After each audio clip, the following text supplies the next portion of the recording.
Sheila's in the attendees mic, so I'm gonna promote her.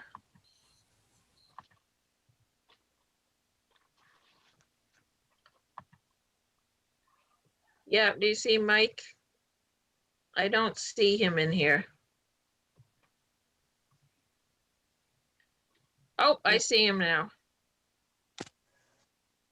Hey, Here I Sheila. am. There you Hi, are. Sheila. Yeah, I tried a couple of times to get on and it put me in peanut gallery. Is Mike. So Mike We're all set. can live stream us. He'll need a second. Okay. I had to get my coffee warmed up. It was kind of cold. That's why I drink iced coffee this time of year. I've never developed a taste for it at all. Well, when you get in off the boat at the end of the day, I need a pick-me-up, and this time of year, it's too hot for hot coffee. Yeah. Good evening, ladies and gentlemen. The Board of Selectmen had an executive session at 5:30 p.m. with the town attorney to discuss the board's legal rights and duties. There was no action taken, and the executive session is ended. This is a virtual Board of Selectmen meeting. We are using the Zoom conferencing format. The webinar ID is 921-1516-1469. If you wish to make a public comment and speak on an agenda item, please use the raise your hand feature on your device. The moderator will be notified and you will identify yourself when it's your turn to comment. Moving right along, item 3, approve the August 13th, 2020 Selectmen's meeting. Moved. Second, Okay, I'm going to have a roll call. Ed, Sorry, here. no, a roll call. We're already open. What I'm asking for is a roll call for to approve the August 13th, 2020. So the minutes. minutes, yeah. So I've had a first and a second. So now I'm looking for Ed, Aye. Sheila, Aye. Mike, Hi. Pat, Aye. Alan says aye, motion carries. Public forum, this is an opportunity for anyone who wants to address the Board of Selectmen with any issue that is not on the agenda. You see any hands or anything out there? Do we have any? 16 attendants, no hands. Okay.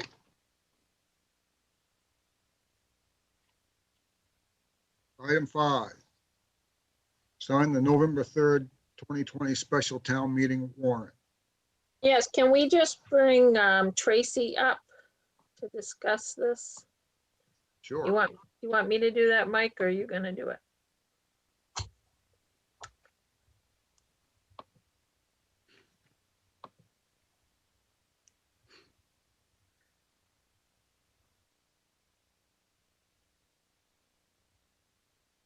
Hi, Hello. Tracy. Hi. All right, so we have the warrant. You don't need to sign it tonight. It was actually supposed to be signed at the September 9th meeting. This is usually the time when I bring it forward and just show you what's on the warrant and you approve it. If you feel comfortable, then you're more than welcome to sign it at this meeting. There's no reason why you can't, but it's not necessary. So, Tracy, I yes, have one question. When the paragraph on the tense, yep. I thought we were going to, when we listed Memorial Day to Labor Day, I thought we were going to have weekend in there, Memorial Day weekend and Labor Day weekend. And that makes a difference Right. with Memorial Day, not so much Labor Day, Memorial Day. Right. Yes, it is in the actual Okay. that was wording, but I'll fix it on the warrant so it's correct. So Good. we won't sign it tonight. I'll get that fixed and we'll have it ready for next time. Great, thanks. Yep. So Okay, basically, other than that, the warrant just states that the election will be held at the Village Fire Station on North Street on Tuesday, November 3rd. Polls open at 8 a.m. and close at 8 p.m. And then it lists the 3 questions that will be voted on locally. And so Tracy, for the public, can you just go over what those three questions are? Sure. The first one is the amendment to the land use ordinance regarding tents, which extended the time frame for temporary tents from the period of Memorial Day weekend to Labor Day of each year. And then the second question is the codification of the ordinances. And this has been a 2-year process. We've worked with a company that this is all they do is codify ordinances for towns and municipalities. And so they've streamlined a lot of our ordinances. They've compared with state statute and make sure there aren't anything that contradicts each other. So this is just acceptance of that document as a whole. And then question 3 is a brand new ordinance, emergency management ordinance, which ensures complete and efficient utilization of all town facilities and resources in the event of a disaster. So those are the 3 questions that will be on the ballot in November. And some people have questioned, asked me this past week whether short-term rentals is going to be on that ballot in November. And it is not on that ballot. It's just a discussion at this point. It's not to be voted on at this time. Correct. Just those 3 items will be voted on in November. Okay, so we're not going to vote on this to sign, right, tonight? Is Nope, that you're correct? just reviewing it to make sure it looked right, and I'll make that one. If you correction. want to, you can. And you can sign it. It's just your last date to do it will be your next meeting. So if you want to wait, you can, or you can do it tonight. Well, why don't we go ahead and do it tonight? Yeah. Get it over with. Right. Does that sound, so can I have a motion? Move. Can I- Pat, Can I Go just ahead. make, when we okay it, that we make the comment about adding the weekend in there? Okay, She said it was already on there, but it just wasn't on this. It's not in the explanation, but it's in the language, but we can clarify that in the explanation on the ballot. okay. Then Okay, so I'll move it. all right, I have a first. Do I have a second? Second. I have a second with Pat. I'm going to take a roll call. Sheila, Aye. Pat, Aye. Ed, Aye. Mike, Aye. Ellen says aye, motion carries. Item 6, sign order to approve the ordinance changes on the November 3rd, 2020 ballot. Yes, so this is where you actually vote to put these items on the ballot. And question 1, I will correct to say Memorial Day weekend, like I did on the warrant. So this, typically we do this, sign this document the same time the warrant, but because of the statute deadlines and the way the calendar fell, this one has to be signed tonight in order to make it on the November ballot. Okay. So do I have a first? So I'll- moved. Moved. Second. I have a first. Sheila seconds it. A roll call vote. Sheila, Aye. Pat, Aye. Ed, Aye. Mike, Aye. Ellen says aye, motion carries. Thank you, Tracy. You're welcome. Thanks, Aye. Tracy. Bye. Item 7, Solid Waste Committee appointments. We didn't do this the last time, but we're going to do it tonight. And everybody, from what I understand, still wants to stay on the committee. Good group. Good group. Yes, That- so we just missed the people from the July appointments we did. And the administrative code says that they will be on for 3-year terms, so these are 3-year terms. So the people that are on it now is John Dykstra, Dave Ingleton, Harvey Flashin, Paul Hogan, Thomas McLean, and Kinder Wilson. And they're going to be on till their term will expire 2023. So can I have a motion? So moved. I have I'll a second. first, and Sheila seconds it. And I'm going to take a roll call. Sheila, Aye. Pat, Aye. Ed, Aye. Mike, Aye. Alan says aye, motion carries.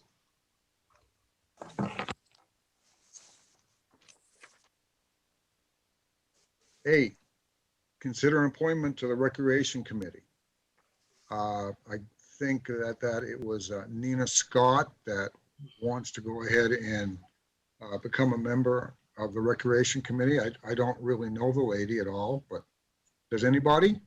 No, but looking Sounds at like it, she's been here at least seasonally for quite a while, and and a She's sounds from- like a good candidate. She's I'm from my, sorry. She's from your hometown? Yeah. Uh-oh, no. Yeah. Don't we have a limit on how many people from your town we can have? yeah, sure. Then I make the motion to accept Nina Scott to the Recreation Committee with a term to expire in July 2021. And I'll second it. I have a first and a second. I'm sure she's a good person. got a great resume. Yeah, she Yeah. does an excellent. Yes, she certainly does. Okay, roll call. Sheila, Aye. Pat, aye, Ed, Aye. Mike, Aye. Alan says aye, motion carries. So I guess you'll be contacted, Laurie. Yes. Great.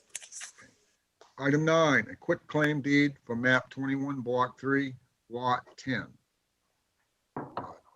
Does anybody want, Laurie, do you want to talk about that, or is that just something that, Yep, this was a parcel that was late in taxes, but they are going through a sale and have paid up all past due amounts, including fees and interest.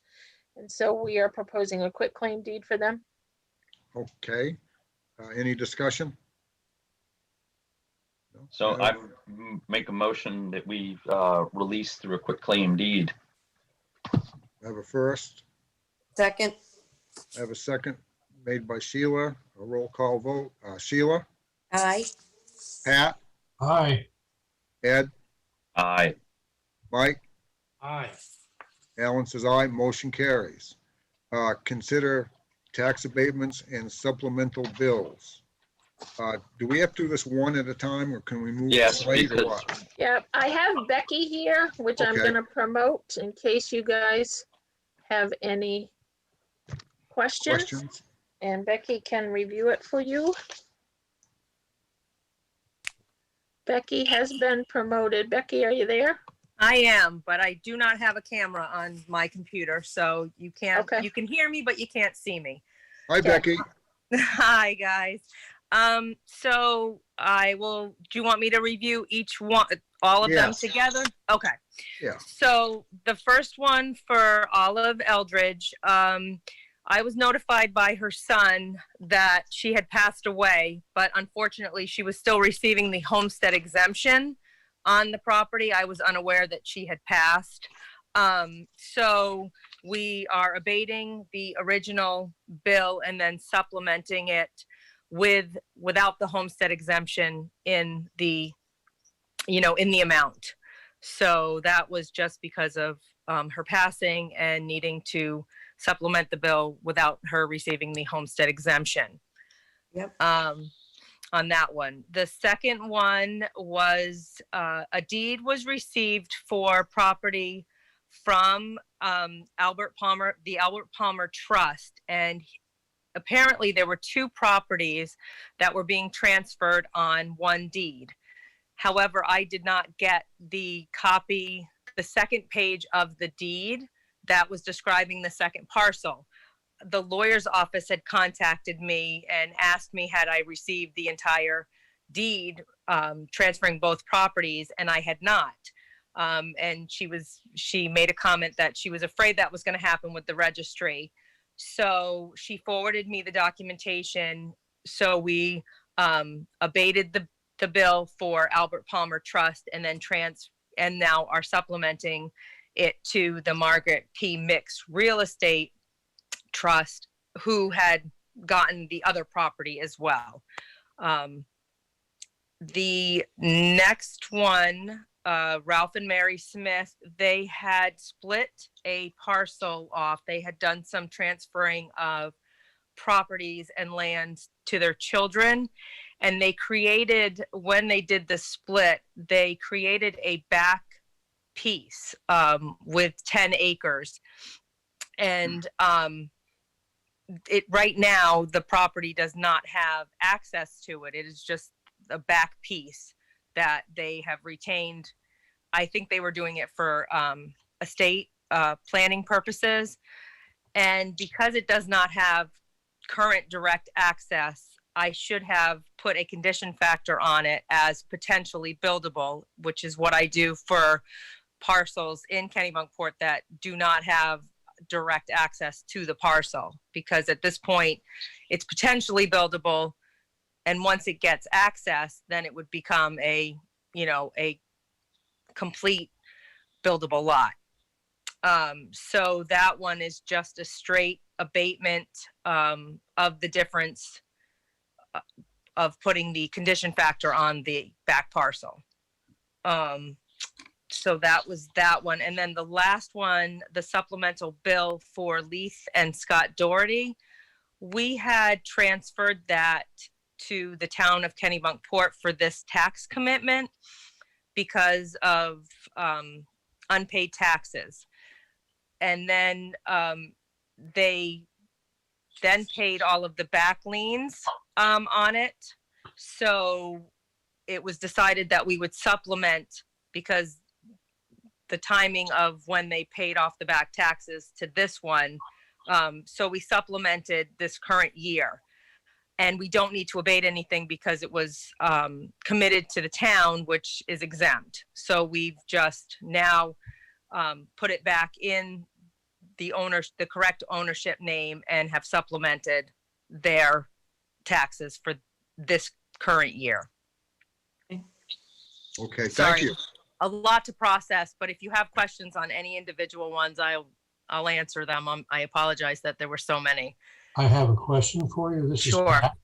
Pat. As you were reading through the items, you referred to it as Margaret P. Mix. Is it Margaret or Mary P.? It's Margaret. I believe it's Margaret.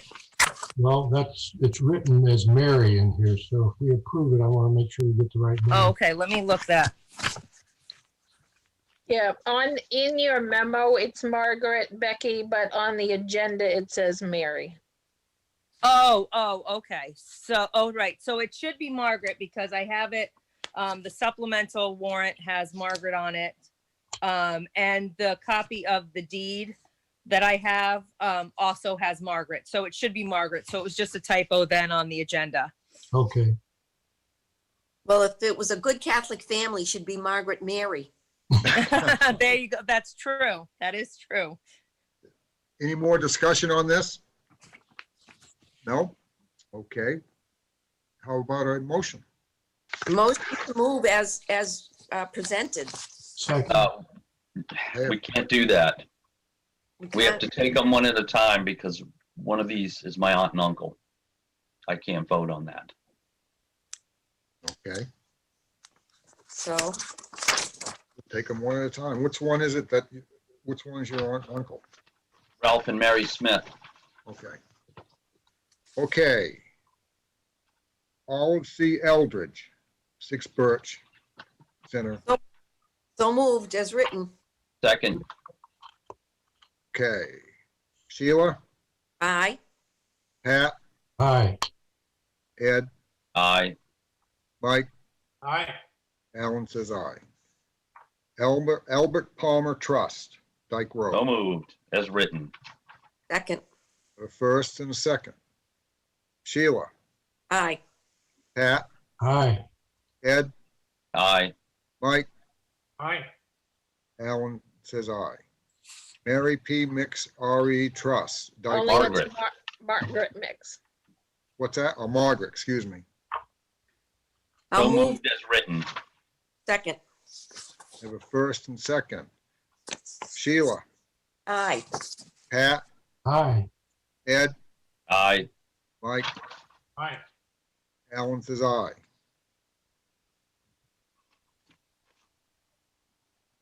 Okay, Ralph and Mary Smith, Witten Hill Road. I'll move that as written. Second. Have a first and a second. Pat, Aye. Sheila, Aye. Ed is recused himself. Abstention. Mike, Aye. Alan says aye. Motion carries. Lee and Scott Doherty, So moved as written. Second, the first and second. Roll call vote is Sheila, aye. Pat, Aye. Ed, Aye. Mike, Aye. Alan says aye. Motion carries. Thank you, Oh. Becky. Thank What's that? you. Thank you, Thank you, Becky. Becky. Thank you. Have a nice evening, Thank Even you. though You we- too. even though we can't see you. Thanks. Bye. Okay, item 11, discuss short-term rentals. I just want to talk a little bit before we move forward. Some people believe that this was going to be a short-sighted vote and move to the November vote, and it is not. It's just, this is the very, very beginning of looking at this without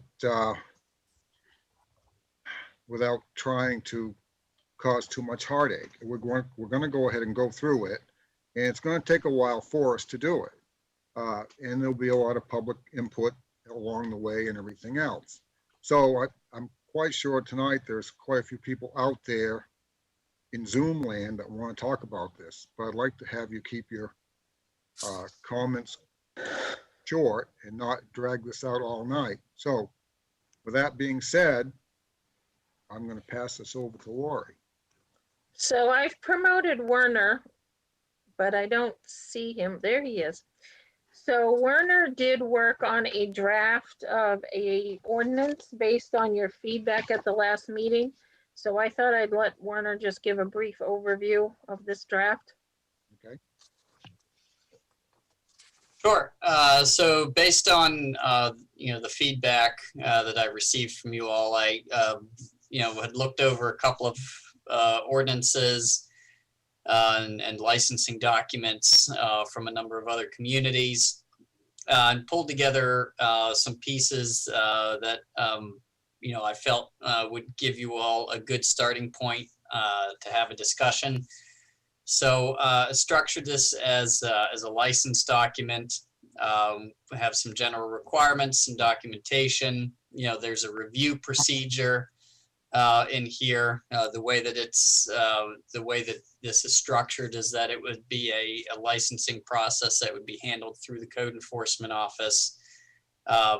We give a list of submission requirements for what kind of information would be requested on the license application. Put together a list of standards that the home would be required to meet. So these requirements include smoke alarms, carbon monoxide if you have an attached garage or fuel fired appliance, fire extinguishers, and then having floor plan, identifying exits in the home. We're asking on the standard there that occupancy, if you're on a septic system, we're using that approximation of 2 tenants per bedroom. And if you run a septic system, that your occupancy is limited based on the number of bedrooms on your septic system with 2 tenants per bedroom. Parking, generally speaking, parking is required to be on premise. And I know from speaking with a lot of folks who have and whether they manage a short-term rental or they own a short-term rental themselves, I know many folks have what they call their good neighbor guidelines. This is a supplemental document that has some behavioral guidelines, things like, for instance, quiet hours and things of that nature. Within that guideline document, I would also expect, there may be some standards relative to dogs, if folks opt to allow, pets to be at their short-term rental. And then occupancy limits, again, also not just for properties that are on septic, but also on sewer would be, again, would be tied to the number of bedrooms. And then I also put within there a process in terms of how complaints, may be handled and how that would tie into a potential, suspension, of a license, as well as, a time period in which one would not be reissued. And then finally, the fun part that everybody, is looking to enjoy is that maximum rate of licenses issued, that, I put a placeholder in there within the licensing document that would essentially, have that as an item that the Board of Selectmen could choose how it is that you want to determine, the number of licenses that you would issue or that you would authorize to be issued on an annual basis. So with that, I looked at that also, and we would start with a cap per se, but every year you would look at it, but you would also decide, you wouldn't be able to reduce that cap. Once we start with a certain figure, it would never be less than the starting figure. Is that correct? That's correct. Yes, I put kind of a cap number in there, kind of similar in the sense, of how we handle the growth permits. That there was a lower, that there was a lower end. And this is actually the very first draft that we've seen, and it's a work in progress, and it's going to be a while before we come up with a final draft. Be months through the winter and everything else. So I know there's a lot of people out there that think that we're trying to do this from this letter that we did receive. There's questions in there or statements saying that after, looking at it last year or maybe the year before, that we're looking at it again and that we're trying to push it through. And that's not true. I feel as though, and I think the rest of the board feel as though, that we should be able to do something to regulate how many we're going to have and how it's going to be handled. Every business that I know of in this town has some form of a regulation, and this does not have any regulation whatsoever. It's like the wild, wild west. And I'm saying this, that probably 95% of the people out there that have these nows are very conscientious, but you always have a few that sometimes spoil things. And this is one of the reasons why I think that we do need some regulation before it does get out of hand and all of a sudden changes the nature of this town. And we're seeing it some now. All of a sudden, you're seeing people spring up, they buy these places and they redo them, and they do a nice job when they do, but they don't live there. You don't know who your neighbor is. So this is something that we're looking at, and we'd like to see some form of some type of a regulation to be able to go ahead and know who's doing what. So that's all I have to say about it. Have we thought about separating the Goose Rocks Beach area from, making it its own zone? Right. This is some of the things. Huge. Right. It's absolutely. I agree 100%. So, but what I'm saying is, this is just the start of it. Now we've got to go ahead and rework it, fine tune it for the town, for this community. Goose Rocks Beach has always been a rental part of the town. Weekly rentals. So we need to go ahead and it's going to be a while before we can get through all this. Well, one of the things that at the very least, Alan, that I had thought of, and I didn't mention it last time, was that some of the homes, I don't know if there are a lot, but I know especially in Goose Rocks, they do have seasonal water. I would say that any home that was seasonal would be exempt from short-term rental. Maybe the numbers, maybe not the ordinance as far as the safety and to have a license, etc., but they might be outside of the numbers, because a seasonal home, I wouldn't expect somebody to live there year round, because obviously you can't. And these aren't things we have to decide tonight, but something that we could consider as we move forward. I mean, we've got, A rental is a, Say that again? I said a rental is a rental, whether it's year round or not, it's a rental. You're making money, you're doing business. Warren, I had a question. I had a question regarding staffing. Would we be better off, whatever we end up developing with input from the public and so forth, would we be better off not having it in the code enforcement office, but having some kind of a management service handling it? So what's not included, in this, in this document is necessarily the mechanisms, that we would use. So most communities, and I don't know that it's something that necessarily needs to be memorialized within the document, but certainly what we're seeing is that there are numerous companies out there that offer up tracking services that help to develop the inventory and that provide, I would say, 90% of your, the administrative work regarding, the inventory piece of it and verifying, who out there is advertising a short-term rental versus what you have on your licensing inventory. So, I think that would, as we continue in the discussion, that's a big part,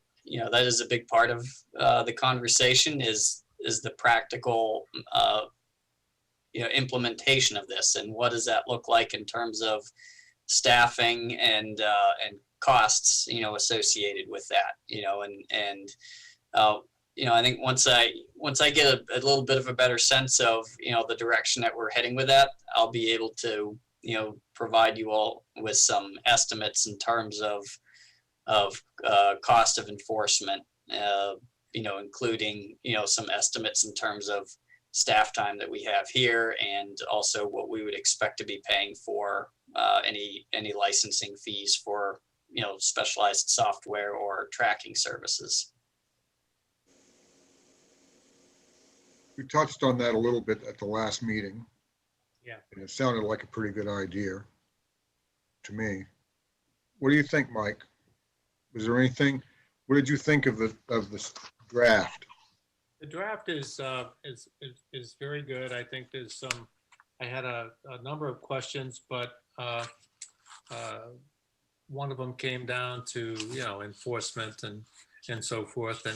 And then the other thing I have, I'm assuming now that anybody who's into a short-term rental, like I was at one time, I had a business with a short-term rental. Everybody's paying the 7% use tax, I'm sure. And one of the things that would be required by the state would be that anytime, if you have a formal organization, you've got to require that people pay the 7% use tax, et cetera, et cetera. Although we don't collect it, state does. But I thought it was pretty good. There were a couple of things I had, but the things that are probably going to come up in discussion with the public and so forth. So I think that I would say that it's pretty clear. I mean, it's a good draft. Okay, whether it ends up being this way or not is another question, but it's a good draft. I think Werner did a good job with it. I think you did too. It's just going to be a lot of discussion. Right. Yeah. And we're going to have plenty of that. Yeah, yeah. How about you, Pat? Well, I think it's a good start. I'd like to see maybe a decision date for input. So if this is available out through the town's website and people can get it, take time to look it over and come back. So our preliminary first round look at it would be on such and such a date. I just think that's how you move the ball down the field. Lori, what do you think about putting this is like a rough draft. I mean, what do you think about putting it on the website? it's not really a final draft. No, I mean, I think one of the challenges that Werner experienced in the last go around with short-term rental discussion was a two-edged sword. One is that people need something to react to, and then people think that that's the done deal and start presuming that that's the final word. So I think it would be worth having the selectmen give us feedback. So, you know, the discussion tonight was about a rental as a rental. So some communities do license all rentals, whether they are year-round or whether they are short-term. They have a different process perhaps, or a different fee schedule. But I think that's a question. Are you going to license all rentals or only short-term rentals? You know, are there, you know, one of the things was the 7-day period, you know, for a minimum. So there are pieces of this, and the question about the zones. Should we treat Goose Rocks Beach differently than other sections of town? And that's something the short-term rental committee discussed, and we certainly got a lot of feedback from Goose Rocks Beach. That is its own kind of animal. And so I think the question for the board is, how comfortable with it are they before we say to the public, all right, let's get your feedback on this, versus do you want to contemplate some more of these questions and give us additional feedback? I do, because I do have some, you know, it's just, I've been through it all, and I think I've got some comments that I'd like to get incorporated into a, just change a few things. Or I would recommend, I wouldn't say change them, I would recommend them. And then I'm sure other people have some comments as well, other board members. How about you, Ed? Well, I like what was written down. I've read ordinances from other towns, and I think this is a good, you know, Warner pulled the best from a lot of them, in my opinion. Where I have, it's not issue. The hard part is, you know, I've been asked by several people recently why we're doing this, and the biggest thing is we have no idea how many rentals we have. Warner read off some numbers at our last meeting, and I know they were just numbers he read off, and I'm not sure where he found them, but I found them to be very, in my opinion, to be very low. And I don't have we don't have any way to know how many rentals there are in town. Well, I mean, the numbers he read off was from one of the companies that is interested in our business if we were to go forward. And so they do the tracking through various internet searches. But Goose Rocks Beach, for example, they have a different way. Some people do rentals through real estate companies, or for local property managers. And so if you're doing it that way, and you know, that wouldn't count those. And Werner and I discussed those. Sure. So, you know, it would be nice to know, you know, as far as setting the number of rentals, I guess it would set itself if we set the date and said you have to make an application by such and such a date. You know, after that date, we'd know how many short-term rentals we had. But as far as the document goes, I think it's a very good start. It's a good start. It really is. Nice, a nice job. Nice job. And How about you? Go just ahead. to be clear on the numbers there, you know, what we, what we found is that, you know, and Lori's correct in that, you know, the software, I don't believe necessarily picks up those, those units that are, you know, maybe managed by, you know, your local, your local rental agencies that don't necessarily show up in, you know, in some of the search engines that are out there. But I would say, you know, if I was to do a guesstimate, you know, the number that, you know, that we're finding here, and that's in terms of the number of units, you know, I'm going to say that's probably, you know, 90% accurate, you know, in terms of, you know, just understanding kind of the broad number of units. And so I just pulled up the trend monitoring site, that we subscribe to, and the latest number that we have as far as unique rental units. So they distinguish between advertise, listings and unique units. And so basically what it means is that you have some that are cross-posted, right? So you don't count, you're not counting the same one twice. And so what we have currently, that are found through this service are 311 unique rental units within the town of Kennebunkport that fit that short-term rental definition. There are 375 listings, but that 375 listings is going to, obviously that includes duplication of a number of units because those are ones that are being cross-posted. Okay. Thank you. Sheila, you haven't commented. I'm sort of in the middle of all of this. On the one side, I run a hotel, so I know what I have to go through for licenses and permits and, dealing with the different organizations in order to run my business. And I rent rooms. I mean, that's what I do. I rent rooms. When I leave my business and come to my home, which is in a residential area, which is not supposed to have businesses here, that's where I draw the line. It's hard for me to, be in my home with strangers walking up and down the street all the time, people I don't know. And I appreciate the fact that people feel the need to rent. That's just, it's a fact. But when you are in a residential area, and if you're designated residential, I have a hard time with all of these homes that are doing business.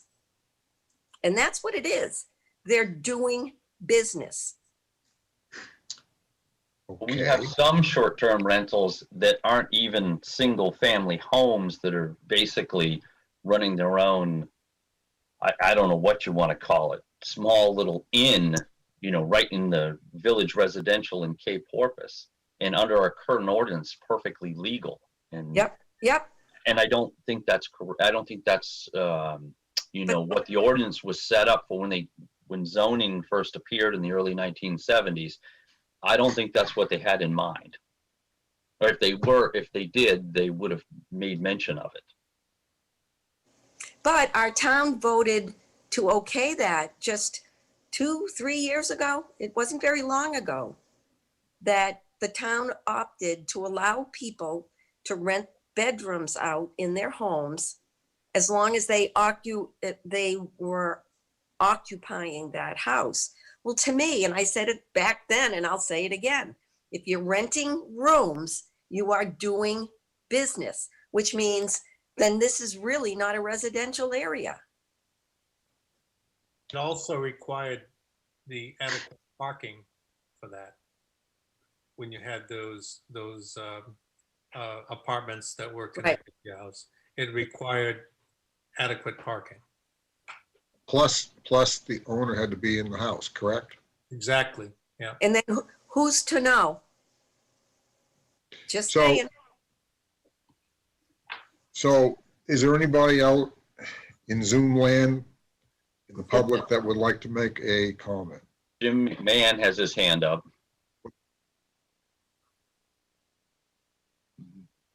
I couldn't hear what. Hi, this is James McMahon. Good evening. Can you hear me? I can now, yes. Oh, okay, perfect. Thank you. I'd like to start by saying thank you for the service as Board of Selectmen members to our community. That I respect the Board of Selectmen's commitment to volunteering their time as members to our community and performing the Board of Service. Thank you very much. Thank you for the opportunity to speak. I wish the public had more of a say like the last time rather than fast track this issue. I know that it doesn't. We're not fast tracking anything. This is the very beginning of it, the very beginning, not fast track. Right.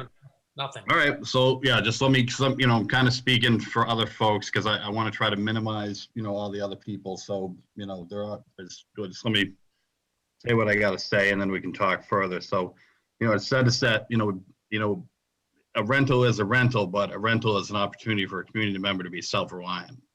As much as I respect and agree with the majority of the board's decisions, I do disagree with this particular short-term rental ordinance.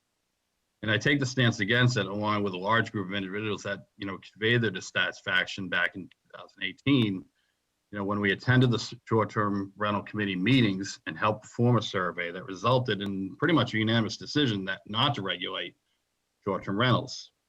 Meetings that, no individuals, were in favor, other than some individual folks and some complaints. It was mentioned by one of the selectmen, like in the last meeting, that the impact of short-term rentals was noticed during the COVID period, due to out-of-state cars. Lost him. I couldn't hear him. Lost. We lost you. We couldn't hear You you. did? Now, this is the tough thing about Zoom meetings, but I'll just try to continue. It was mentioned by the selectmen the last time that, this was brought up because of the COVID period and seeing out-of-state cars, and, it just seems like that, to back up the discussion, since we allowed this business practice with no rules or regulations. This seems to be a vague argument to bring up, for the short-term rental discussion. Actually, it's a very big assumption that witnessing out-of-state vehicles as a result of, short-term rentals conducting business. There's plenty of out-of-state people that came up during COVID that have houses here that you can see on the tax records that, quarantined for 14 days that, remained here. Hotels and motels, the same thing. They were allowed to have people as essential workers. It's probably the same thing. We see out-of-state plates. We're not a police state. We're not controlling egress and ingress. And because of that, we can't assume that all these cars are exclusive to short-term rentals. It was mentioned that no regulation be put in place back in 2018 when this was initially introduced by another selectman, but that staff continued. It was said that the staff continued to monitor the rentals and further define the actual impacts of the community. I think it would be helpful for all of us to know, especially since this was fast-tracked, or I'll retract saying fast-tracked at this point, with no public involvement this time and limited public discussion because of these Zoom meetings. Has the staff actually exercised itself in monitoring the impacts of the community, or should we assume, like last time, that, we're choosing to pursue this ordinance again, even back in 2018, the survey was conducted and found that, we didn't really need a regulation. Maybe Lori and Warner can comment and provide documentation at some point tonight, of the monitoring practices that have been performed the last few years to help justify, why the selectmen chose to bring this, ordinance back on the ballot. To go back to the South Portland ordinance that was referenced, when that was discussed and reviewed, it was noted that South Portland has a good neighbor brochure which covers parking, dog rules, noise, recycling, and maximum occupancy. By the way, all these issues are addressed in ordinances, and don't seem to be a prevailing issue, other than the personal conversations that have been conveyed some of the folks. Rather than implement an ordinance and come up with a compromise for all, doesn't it make sense for us as the town to start with a brochure in an effort to educate and not regulate? For short-term rental owners, not only the individuals invested in short-term rentals, but also the community as a whole, to allow folks to be self-reliant, and so we can continue to self-regulate and correct the one or two people that need direction as being good neighbors. Also note the stipulations on minimum stays can be a problem for certain short-term rentals. In the perfect world, we'd all have a place down on the water and people would be waving money in our faces and we could, fill 7 days a week. But that's just not the case. There are people that have short-term rental buildings or places that may be a mile out, and they rely on the 2 nights or 3 nights or 4 nights to help fill their calendar. If the ordinances going to say one stay per week, it's going to impact certain short-term rental owners. The home inspections don't seem to curtail or minimize the issue some have with out-of-staters changing the feel of our community. That just creates overhead for the town to inspect or require a fee imposed on short-term rentals owners. It's already enough that short-term rental owners collect main state lodging tax for rentals, pay taxes on the money made, and then to have a town license or a fee for home inspections makes it like the law of diminishing returns. It's harder to be self-reliant or make money that way. You know, it would be a great idea for all of us to advocate together to make the state give us some of that 9% main state lodging tax. I'd be more than happy to help Lori and other people do that. Having a home inspection does really nothing to deter bad short-term rental practices either. However, asking for proof of insurance does, and it's simple without regulation. Same as starting a brochure, educate, don't regulate approach. You know, we have people that have insurance on vehicles to cover accidents, but it doesn't stop people from being bad drivers. You know, we just have to do what's right, and you know, the stipulations like suspending seem threatening too. You know, you want short-term rentals to be treated in the same manner as hotels and malls, but you know, a tit for tat, you know, we're not going to shut down one room on a hotel or a motel. You know, as per the discussion tonight, you know, why would you not let short-term rental owners be the management of short-term rentals rather than requiring the government agency to do that or hire a third party? Otherwise, you're investing in overhead that costs money that short-term rental folks have to pay. What if all the short-term rentals all go away? You know, how do you pay the staff? You know, also, if you're going to inquire and license short-term rentals as a business, then this board should send in inquiries to enforce all businesses and individuals running any kind of business on their property, such as Johnny clanking cars or changing brakes, or, you know, Dorothy crocheting rugs or blankets in her living room. It's only fair, you know. The more self-reliant individuals make for a better community, in state or out of state. When we have pride in our investment, when we know the proper steps to self-regulate, you know, we don't need an ordinance. We're the folks that have to work hard to self-regulate. We make short-term rentals work in a homogeneous market, and that includes short-term rentals. That includes, you know, hotels.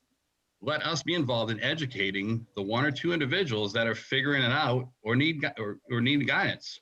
You know, I encourage this board to pause to consider a public discussion as we did before, to listen to the advocates of short-term rentals that came to the short-term rental committee meetings before around 2018, and provide an overwhelming, you know, involvement and disagreement against the ordinance and regulation. These are the individuals with helpful insight on how to manage short-term rentals in our community, and they shouldn't be ignored.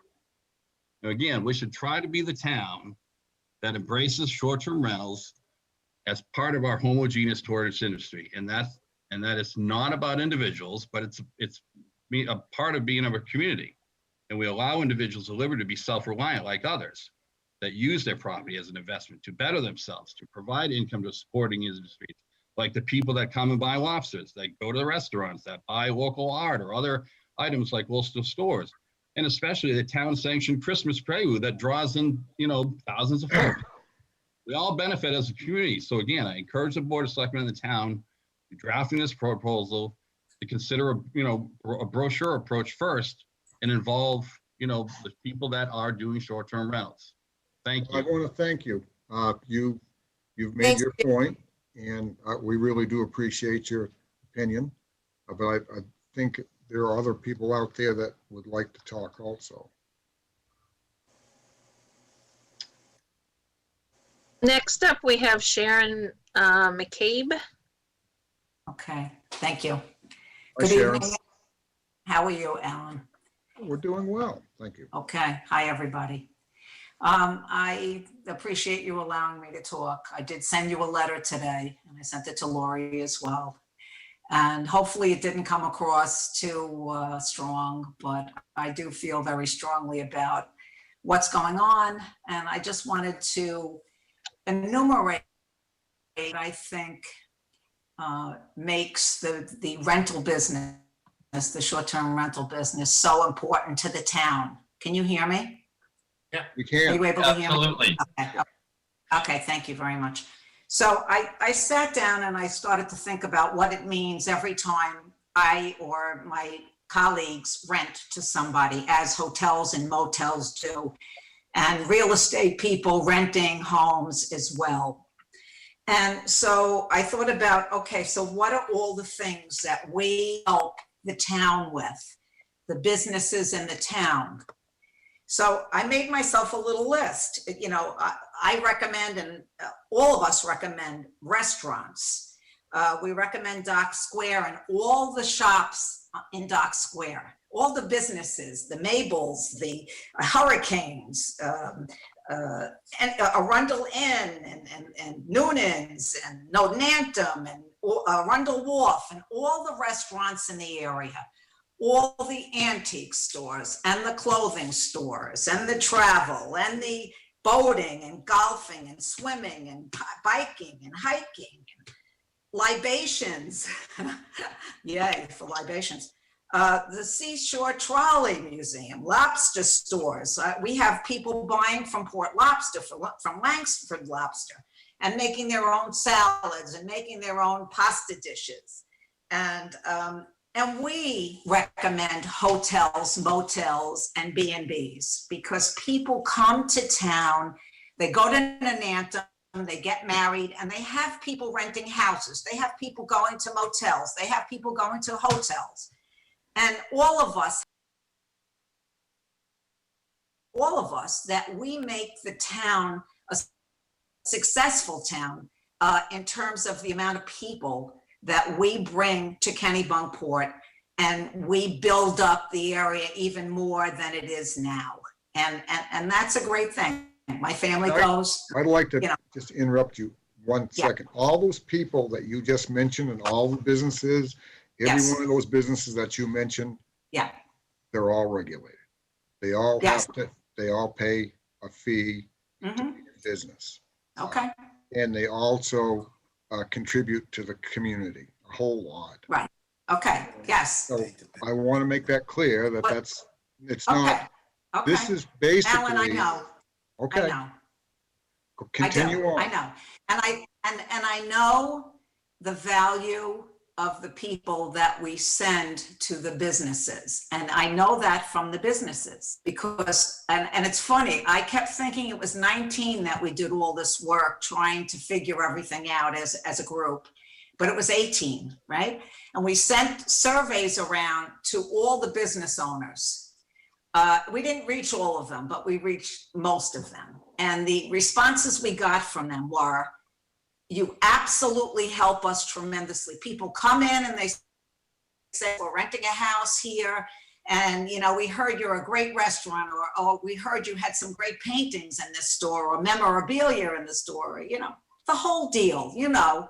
It's not just Dock Square, it's everywhere in Kennebunkport, from the beaches to the businesses where they're renting bikes and they're renting canoes and they're renting kayaks and they're going on the lobster tour and the horse driven buggy and the trolley. And it's just so much, and everyone loves it and they want to come back. But not only that, they want to buy houses in Kennebunkport. They want to rent houses to see if they can settle there. So it's a broad spectrum of people. Okay.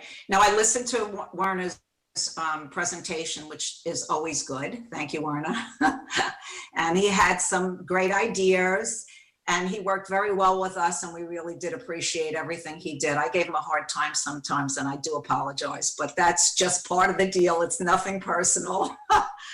But in any case, I think some of the things that were mentioned tonight really might be difficult. And I just want to tell you what I think they are. One of them has to do with the number of permits and how that will be. We didn't hear what you just said. It skipped Oh, over. this is very important. Can you hear me now? I can hear you, yeah. Okay. I said one of the things that seems to me will be a big problem politically as well as in fairness is choosing who gets the permit. Now, I don't know how you'll handle that if this goes into effect, but I am very concerned when I hear the special area Goose Rocks Beach, that they will be treated in a certain way. I don't even know what that way is, to be honest, because I'm not that privy to that. And I we would don't like either. that. This is just the very Good. beginning. I'm We don't glad. know yet. Okay, because honestly, I have a problem with that. If there's some sort of special treatment for them, no offense to them, because I love them dearly and I go there. That doesn't mean that they're any more special than the rest of us, you know? So that was one of the things that I feel, might be a pretty big problem.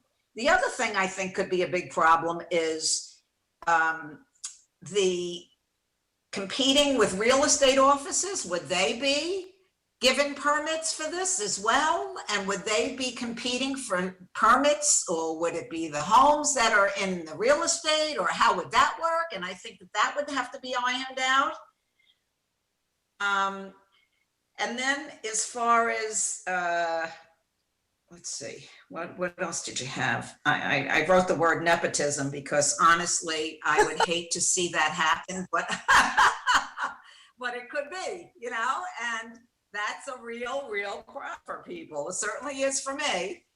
And then deadlines, I would hate to put a deadline on this right now without having any kind of firm grasp on it, because, We haven't it's sort put of a like a.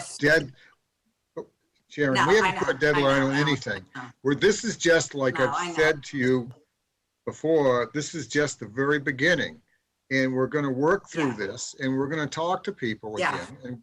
But Yeah, this is something that the board feels as though we need to do in one form or another. Yeah. Now, right. and so I just wanted to make that clear. So is that Right, all you have to right. say? There's probably more people out there. No, I tried to make some notes for myself because I think, oh, I know, the other thing was cost to the rental owners. And I think that must be spelled out, and if this starts to go forward, I think people have to know where they stand, what will be expected of them. I honestly think it would be horrible if somebody applied for a permit and then afterward they found out they could not afford to run this home because it's just too much money being pulled. Now, we pay the 9% lodging tax and all of that, and whatever is going to happen, I guess. Sharon, that 9% I know it goes to the state. goes to the state, but you should be collecting that above and beyond your fee. It should not be Yes. included in your, Yeah. you have to Right. collect that above and beyond it. So if that's not costing you anything. That 9% is you're collecting it for the state. So Well, yes, I that's mean, not a I cost, use it. that's not a cost to you. Alan, it is, and I'll tell you why. Because I have to make sure my rates are at least 9% less for anybody who is not collecting the tax, okay? I make sure. Well, then you're when I in get luck my because this ordinance will make sure everybody's collecting the tax because we will Right. I ask get that. for, yes. And Sharon, Yeah. you're missing something here. I'm sorry, I had to excuse myself for a minute, but when I walked in, you were talking about your home. First of all, I don't think we're trying to shut anybody out here. I think this process is, going to be very generous to people who are currently renting in the sense that they will be able to continue to do so. But first of all, you hit it right on the head. It's a home. It is not a business. First and foremost, if you live in a single family residential neighborhood, that is a home. It is not a hotel. It is not an Airbnb. It is a home. And when you start putting them in people who live here in the community year round, I think the town of Kennebunkport is more than justified in asking its residents if it wants to regulate short-term rentals. I think that's why, and I brought this up. I've talked to people, and I asked Alan, and I asked the other selectmen if we could bring this up again because things have changed considerably in the last 3 years, not only in the demographics of the area of the town that I live in and the others live in, but COVID has changed things. we need to get a handle on what's going on, and this is the way to do it. This isn't an attempt to put people out of business. This is simply an attempt to gain control over an unregulated. So Sharon, Okay. we have 4 or 5 more people that would like to talk. All right, just one last thing, I just wanted to make the point that, again, just to concur with James, that many of the things that we talked about at the end of the last session in 18, and the presentation was, we never really got an answer to why we're back to this now, what caused that. We never got a list of what kind of ordinances were broken. Was it by short-term renters? Was it by the home resident? You know, so we have no idea other than a whim why this came up, and people can feel that they're the little guy and the little guys are getting stepped on by big business. And that's what I wrote in my letter. The big business is you know, the corporations, what is it called? EOS Investor LLC that took over the depressed properties, and they're going to build onto it. And other people, including people possibly on the board that might have other things would compete with us. And This I'm has sorry. nothing I to have do, be- Sharon, I'm sorry. I'm gonna have Steve, to, I resent what I- you're saying about the board. I really do. I don't think that that was Yes. appropriate for what you said. I think that really puts you in a bad light. The board, I don't the need board to. is not actively preventing or trying to promote ourselves. So I really resent what you just said. Mike, I'm sorry, and I don't think you should take it personally. Well, I do. Because I you do. are, I'm sorry, you're an entity, you know, and I know you're a person too, but you're an entity, and it's here, it's back now, Mike. And Well, it is a curiosity for all of us as to why now. It's right after the pandemic or during the pandemic, people are hurting, and So this let me comes up, and the little guy, wait one second, Mike, well, and the we're gonna little have to guy move, gets you're gonna, stepped on. I I'm just- sorry, Sharon, Okay, I but just I'm gonna wanna have to move on. Can I ask one Okay, question? Alan. Thank you for listening. I'm sorry, Mike. I just wanted to know if Sharon, if there were regulations, she would no longer be in the rental business. That's what she's saying. She would get out of the rental business. Is that right? She's She's gone. been disabled. So, Next up, we have Kathy Anazuski.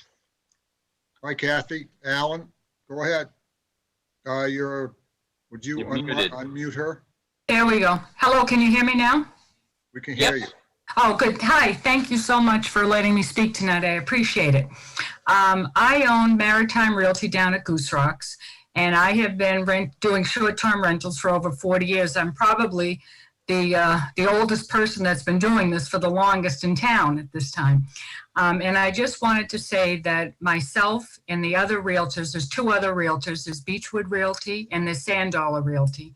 And we have an ever-evolving list of tenant responsibilities that address many of the issues that Warner had spoken about. You know, we do pre and post checks on homes. We limit the parking. We limit the number of bedrooms. So mostly everything that has been, that Werner has spoken about down at Goose Rocks, we address all of those items. And, you know, we have this list of homes that have been rented for many, many years. And it's worked out well. So I just appreciate that you said, Alan and Sheila also, that, you know, that Goose Rocks has been doing this for many, many years. And I just wanted to, you know, thank you and to listen to, you know, how we do it down there. Well, thank you, Kathy. We Great. certainly appreciate people who are, you know, trying to make the balance between having a good community and allowing people to come and enjoy Kennebunkport. That's exactly what we do, Ed, and we work very, very, very hard to do that. So I do appreciate that. Thank you very much. Yes. Who's up next? Keith Zarkin, I'll butcher in that, but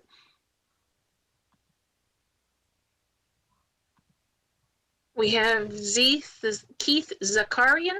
Yeah, Keith Zachary, can you hear me? Yes. Thank you. Sorry for the Zoom connection. Hopefully it's good. I promise I'll be brief. And first of all, I want to thank the board for doing this. I know everyone's proceeding in good faith. The word regulation scares people, but it doesn't have to be the boogeyman. We're all doing some business. I think to Sheila's point, it's reasonable that the town know who we are, collect appropriate fees to maintain this, to have controls if people get out of hand, and to have reasonable rules around safety and occupancy. Those are all reasonable things for the character of the town. We own one property up on Wilds District Road. We have 3 motels in the neighborhood. Everybody gets along just fine. And we have very strict rules for the use of the house. Noise monitors, very limited parking. We're extremely strict on who goes in there and what the conditions are. So we support, at least from my perspective, we support the town doing some sort of a process where we know who's doing this. We know what the rules are. We know that there's insurance. We know that it's supporting itself with appropriate fees paid to the town and not coming out of the pockets of all of the other residents. So I agree with that. And I know that the town is not interested in doing regulation by anecdote.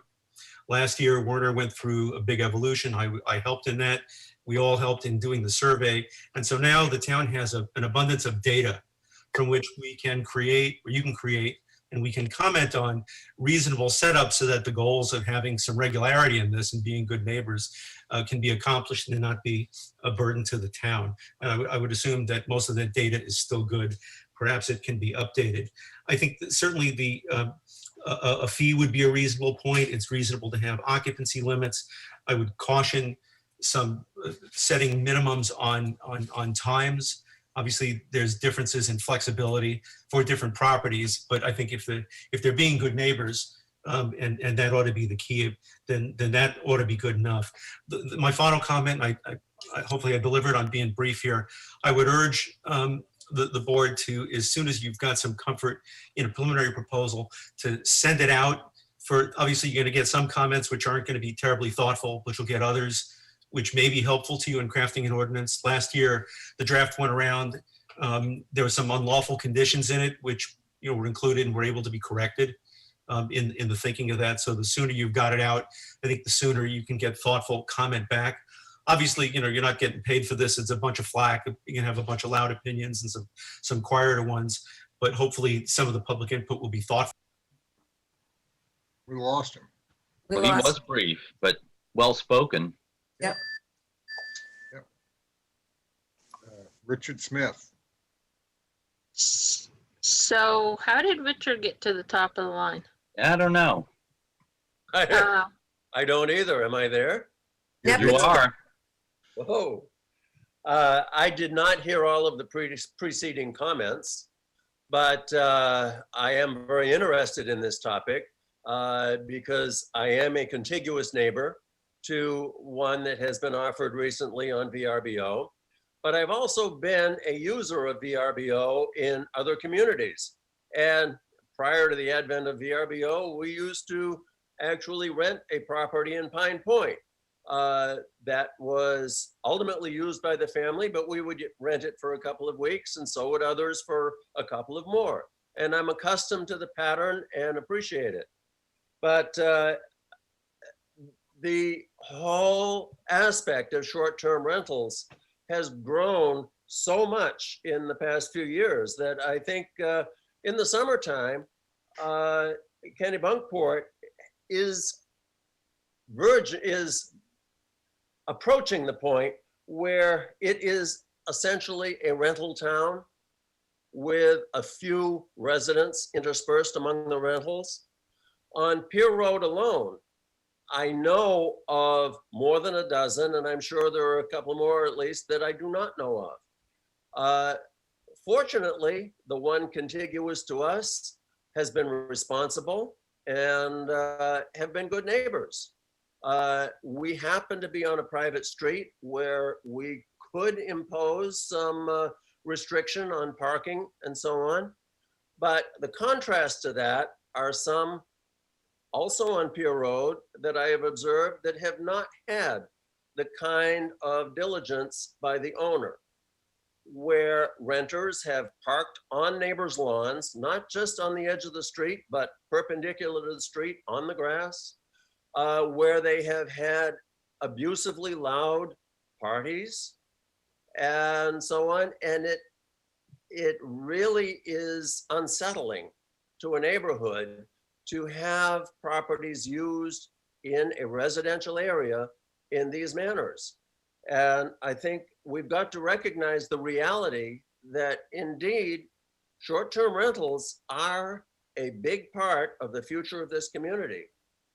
And for virtually any other business, we have some form of recognition of who's in the business and who isn't, and some element of regulation. And I think it deserves to be imposed on this, and to at least to the minimum, to require that the properties that are offered for rent not allow a population of vehicles greater than the number of vehicles that can be parked on that property itself.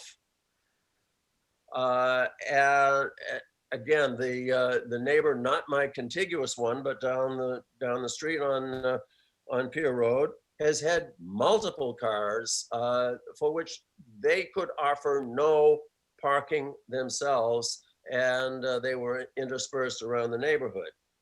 And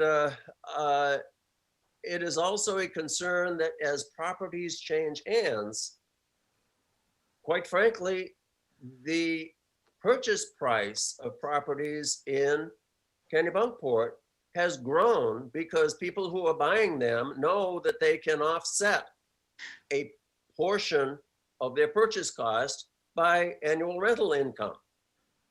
And what that does is raise everybody's values and everybody's tax base on similar properties. And I think to have a caveat that, well, first off, a registration of rentals, and then a caveat that this does not run with the property, allows for some continuing control by the town, and let the new owner apply on their own and by whatever criteria the town may establish. That the new owner would also swear to uphold those criteria, and basically they are criterion that would be respectful to their neighbors. I think to have no regulation, that the town is really overlooking a major change in the reality of the world around us, and that it deserves to have not only the revenue generated by it, but the ability to enforce and control it that does not currently exist. Thank you. Thank you, Richard. So next up, we have Vincent.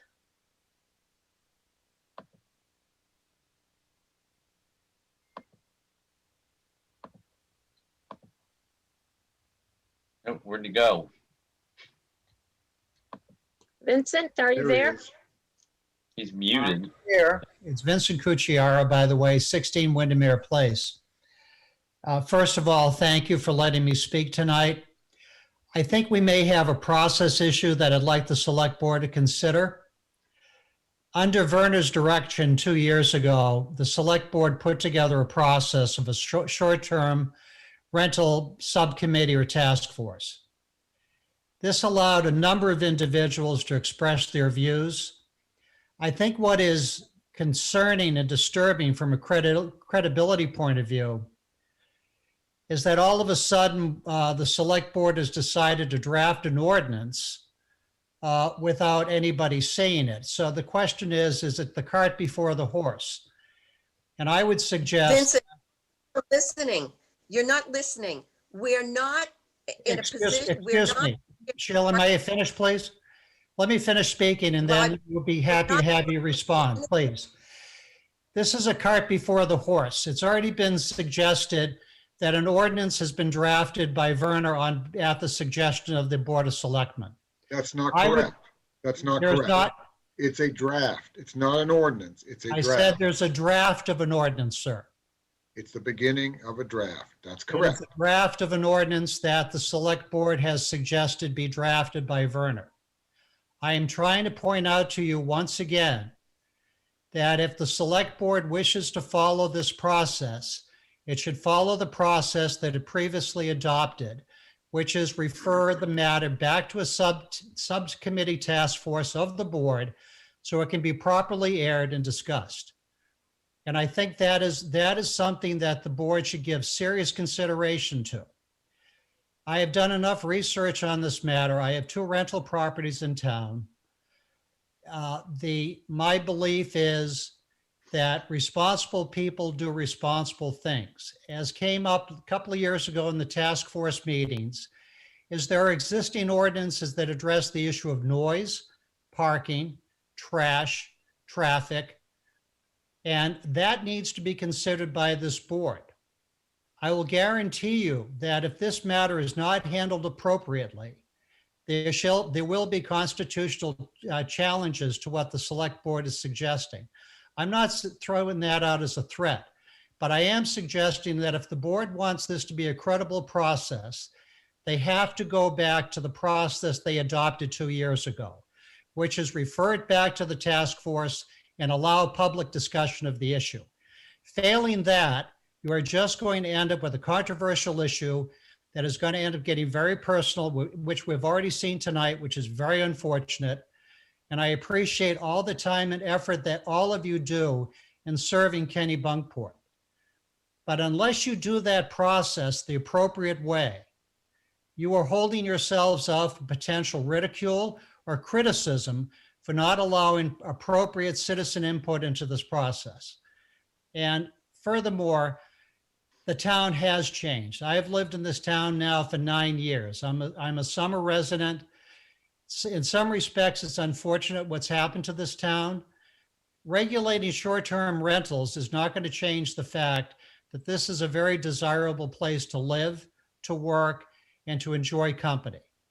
But I should also point out to you that there are generations of families that the only way they're able to maintain the properties that they have here in Kennebunkport is because they're able to rent them out, at least to pay the real estate taxes on it.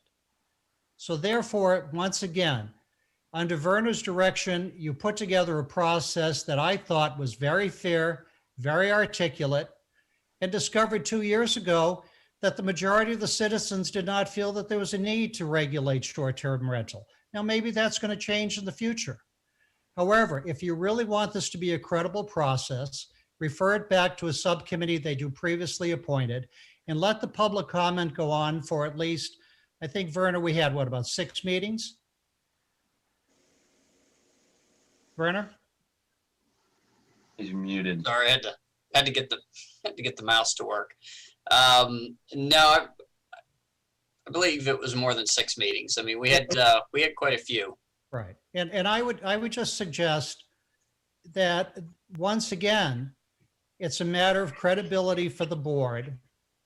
And the board should adopt its procedure that it adopted previously. Refer the matter back to the subcommittee appointed by you and allow appropriate public comment and let the issue rise or fall on public comment and ultimately what the voters of this town wish to do.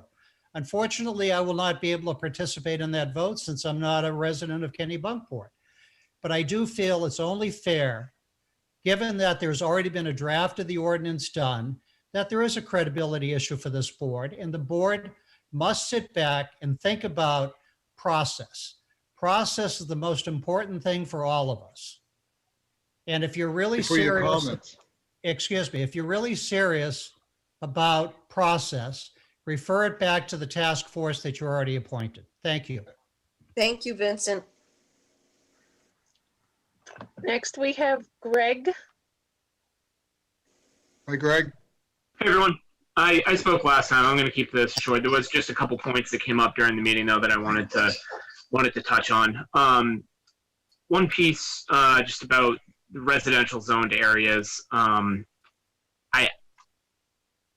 guess Goose Rocks rolls into this too. I get concerned when we start segmenting the town into areas and allow certain people to do certain things in certain areas. I know we allow long-term rentals, obviously, in all of the areas, the residential areas. Long-term rentals are a business as well. So I don't think that, and they're unregulated as well. So if you're going to talk about regulation, I don't think long-term rentals needs to be a piece of it personally, but I don't think that it's fair to segment the community, allow long-term in certain spots or everywhere, and only allow short-term in others. I don't think we're going to do that, Greg. But I agree with you in that respect. Thanks, Ed. The other piece I wanted to touch on was, so there's been a lot of talk about driving up of home prices, and that's hard for people entering the town. But there's also a lot of people that already own in the town, and what impact would regulations like this have on our current home values? We're obviously tying a value to it, so I have to believe that there would be a negative impact to our current home values if we do this. And by putting licenses in place, you're going to create a commodity of sorts. It's going to have a value, and people that have it now, there's going to be a value that it holds, and then you're going to run into an issue with what to do with that license when a property is either sold or a resident moves. If you sell a property that has a short-term rental in it currently, and you don't allow that short-term rental to continue because there's a new owner, that house immediately loses value. And on the flip side of that, if I live in town and want to move to a new house in town, but I have a short-term rental license on a property that I have today and I want to move, what happens to that license? Does it come with me, or do I lose it? And if I lose it, it's going to keep me anchored to a specific spot, and I think that's a little bit unfair as well. All right. Last point. Point taken. But again, your house is a house, Greg. It is not a business in the true sense. And value is only established when you sell a property. So as a commercial lobsterman, I have a permit that goes with my boat that allows me to fish in federal waters, and they're very valuable, at least they can be. And we can transfer them, but I don't consider that my boat is worth X amount more because I have that permit, because I'm probably going to retain it if I were to buy a new boat. In the same thing with a house. If you know it's not attached to your house, that it's only good for as long as you own it, kind of like my state lobster license, then it has a value to you because you can derive income from it, but it doesn't necessarily give value to your home itself, and it shouldn't, as a commodity. But we're not trying. It has intrinsic value because it has value to me, and it allows me to pay a bill. Correct. And if I then go and move, I won't be able to necessarily pay that bill the same way that I was. So just the fact of me moving or selling would hurt my position that I'm currently in. But that's true of all businesses. I'd love to go to Vinyl Haven and go lobstering, but if the state says I can't, go to another zone where there's more lobsters. But the state says I have to stay within my own zone. Right, but same idea. What if I want to stay in town, though? What if you want to stay in town? Stay in the Kennebunkport zone and move. So the answer to your question, Greg, is we don't have an answer today. We're working our way through this. Yep, and I wasn't expecting one. It was a concern that I had that I wanted that I thought should be thought through as these drafts are come up with. It's a good question. It is. Yeah, Greg. And the very last. Thank you. Yep. The very last piece is very anecdotal, but I thought it was timely. My wife's family actually just rented in town this weekend. So we got to spend some time with them, which was really nice. They actually had a noise complaint, and it was the neighbors next door that owned the house. Bunch of college-age kids playing beer pong till 2 a.m. Not a short-term rental. And 20 years ago, that call probably would have been on me. So I know that short-term rentals can bring some noise and stuff associated, but I don't think it's tied to short-term rentals. It's a fact that if you have young people around having fun, there's going to be noise. I'll leave it at that. But there's should be an ordinance that takes care of it, and short-term rentals aren't, it isn't going to move that noise up or down. Okay, Thanks, Greg. So we have one more, James Mandel. Hi, can you hear me? Yep, we certainly All can. right, thank you guys very much for giving me a couple minutes. Won't take a lot of time. My name is Jamie Mandel. I own KPT Luxury Properties here in Kennebunkport and manage short-term Kennebunkport. vacation rentals. Yep. Kennebunkport. Is that not the right way to say it, or? Correct. I know it's a pet peeve. If you live in town, and it's a new thing. I never heard anybody pronounce the name of the town like that prior to say 1990. So maybe I've been here too long. But it's Kenny with a long E. All right, so Kennebunkport. I've been coming here for almost 10 years. And 5 years ago, I started this business, and I am a full-time resident here of Kennebunkport. See? So, I love it. I don't want to reiterate too much for everybody else has spoken to. I think they've pretty much hit on most of my points that I'd like to talk about. But I think when you think about regulation, and certainly when government gets involved, everybody gets all up in arms about it, because the fact of the matter is someone wants to take an inch, and next thing you know, they want to take a mile. But going back to 2018 with the whole survey and the results from that, what I'd like to ask for is, can we get some data that backs up what are the issues, where were the issues, what data has been collected since the end of the survey? I think that'll certainly help me and everybody else that's voiced their opinion tonight.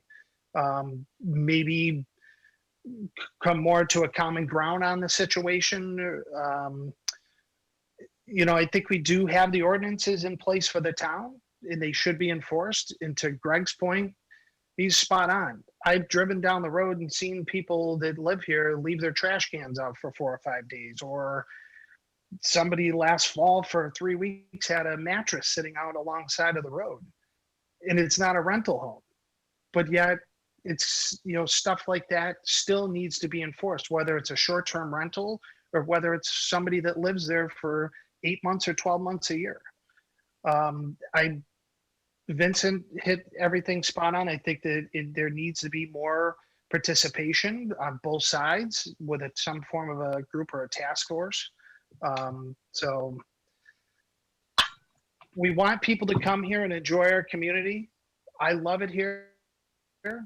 Now, living here 12 months a year, I can tell you that a lot of people that rent come here, want to buy homes. They end up buying a home, and 98% of them, at least my past renters in the past 5 years, are not renting their home. They bought the home and live here, or they only use it for their own use throughout the summertime.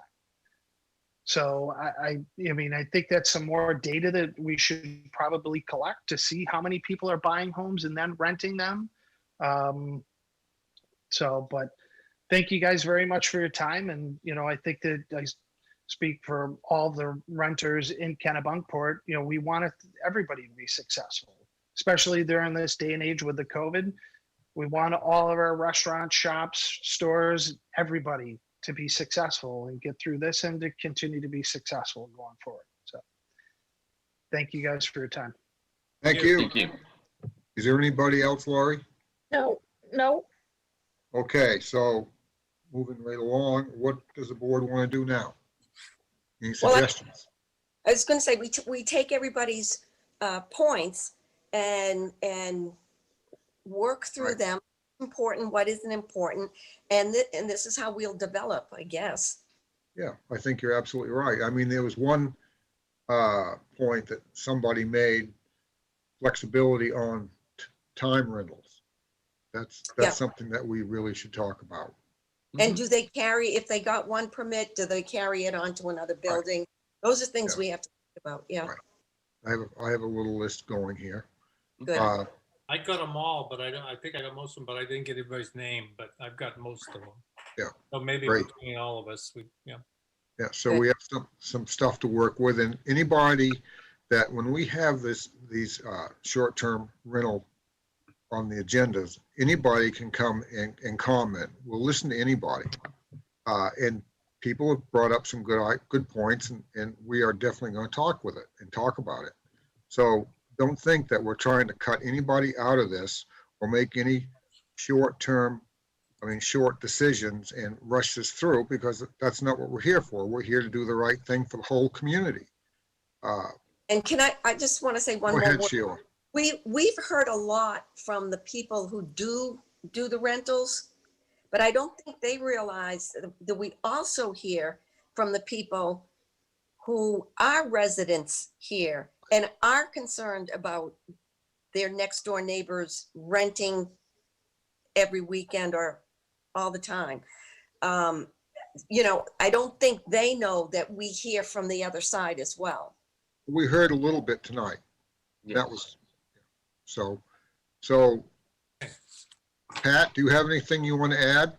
No, I was hoping we'd move it back to where we could have a public input and do the research that we need to do to come up with a document. And Well, to we the are- gentleman's point about bringing it back to the old committee that we had established so a couple of years ago, I think there's no better committee to hold this than the Board of Selectmen. We are the most open. All our meetings are televised. We're here. We are your public officials, and nobody has to pass along what you said through a liaison to us. We're here, and we're here to listen. And we do. We try. Yeah. So Lori, what do you think? So it sounds like you got a lot of comment tonight, and I heard that you're going to digest that and give Werner and I feedback. There you go. Sounds good. Thanks, Werner. We'll be Thank you. back. Item 12. Bye, Approve the Werner. public- Thanks, Warner. Night, Warner. Approve the Public Safety Answering Point Service PSAP agreement. You're up, Lori. So the town of Kennebunkport contracts with the town of York Police Department for our 911 PSAP service, which is our public safety answering point. And we also now are required by the state of Maine to do emergency dispatch for medical as well as fire.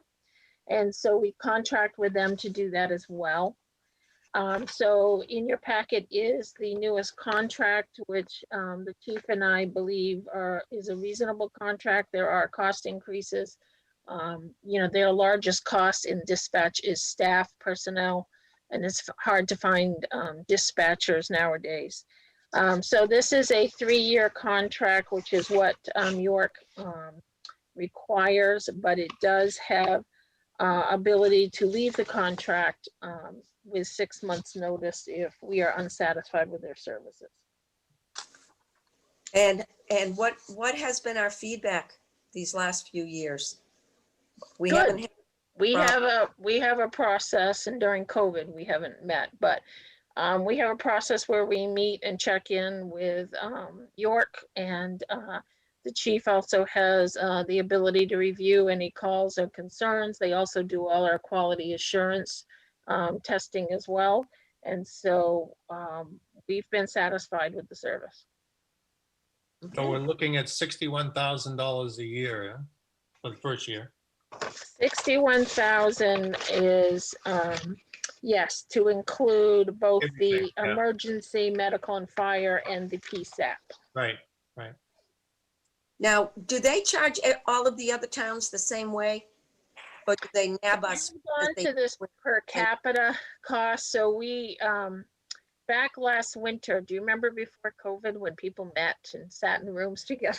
So So we were meeting with other communities around York, and we have been talking about a more regional dispatch service. So there is a PSAP service currently in Kittery, and there is also one in Wells, as well as Sanford and Biddeford. So those would be our other options. One of the things is, as more and more requirements come from the state, how regionally we are working together, both in terms of radio tower and communications. And so we are talking with those other communities about whether it would make sense to consolidate and continuing those conversations with York.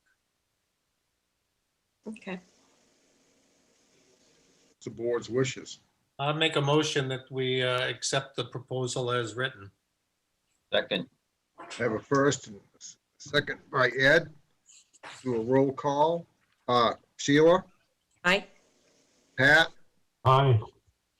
Ed, Aye. Mike, Aye. Alan says aye, motion carries.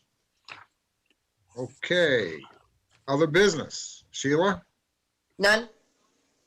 Ed, None, thank you. Pat, Nothing, thank you. Mike? No, I'm good. I have just one little thing. Next Wednesday is our last softball game of the season. We play at Parsons Field, 6 p.m. on Wednesday nights, and it is the last one. So anybody that wants to come out and have a good time for the last time this year, come play softball. Are you talking to me, Alan? I'm talking to you, Ed. Last night, sorry. That's all I have. How about you, Lori? I have a couple of items. One is I just want to pick up Tracy's torch about absentee balloting. So people are discussing a lot about absentee balloting, and we're starting to get requests in already. Keep in mind that ballots will not be available until the beginning of October, but you can ask for your absentee ballot now. You can contact the town clerk, and we will get that information documented so that you will get your absentee ballot. One thing that we want to caution people about is that when you get your absentee ballot, get it back to town hall or mail it as soon as possible, rather than hold on to it. We are seeing a delay in the mailing service. I would say we really noticed it with our tax bills this year. It took much longer for people to get some of the information that we've sent out. So please, get that back as soon as you can. And also, we will be having a drop box out front. That will be looking like a small mailbox, and it will be something that we're doing in connection with the Secretary of State's office. It should be, red, white, and blue, and it'll be right on the sidewalk. So that will hold a lot more ballots than our little drop box we put up because of COVID. And it will be locked, and the town clerk will be the only one who has access to it, but it'll hold up to 300 ballots. So Nice. that way, if people can drive by or, come on the weekend, they can drop it in there and we'll get it on Monday morning. So secondly, we did have good news that we received the second award of the COVID grant. So we have received some questions from people about how we've paid for the masks downtown or some of our supplies. And that is through our Keep Maine Healthy grant. So we've received 2 now. I think the total is around $123,000. In this last round, we did receive funding to purchase an Abbott ID Now machine. So that is the quick turnaround 15-minute testing machine that York Hospital is using. We have been in conversations with Abbott. It took a lot for Allison to make contact with them. But we are in hopes at the end of September to receive our machine and be able to do testing for staff and for other community purposes. So we're working on those protocols and policies, but that will be a new part to our Keep Maine Healthy grant. In part because we can actually do this because we have a health nurse in town. Right. So a lot of communities wouldn't be able to do this because they don't have a public health nurse on staff. Right. And since we do, we can access that availability. That's a great thing. The last thing I wanted to mention is our tax club. So you'll remember that this is the first year of our tax club. We have so far got 23 residents signed up for the tax club. Those who have signed up for it are very, very thankful for it. And so if somebody out there is interested in the tax club, which breaks your payments up over a period of months rather than just 2 payments, and like a Christmas club, then you can contact the finance department here at Town Hall and they'll set you up with the paperwork. Is that it? That's it. Okay. Approve the August 27th, 2020 treasurer's warrant. So moved. Second, I have a first and a second by Sheila. Aye. Roll call. Sheila? Ed? aye. Aye. Pat? Aye. Mike? Aye. Alan says aye. Motion carries. Move to adjourn. I have a Second, motion. I have a second. Sheila? aye. Ed? Aye. Pat? Aye. Mike? Aye. Alan says aye. So we gotta go in the morning and sign a bunch of things then. Yeah, we'll have a lot of paperwork to sign.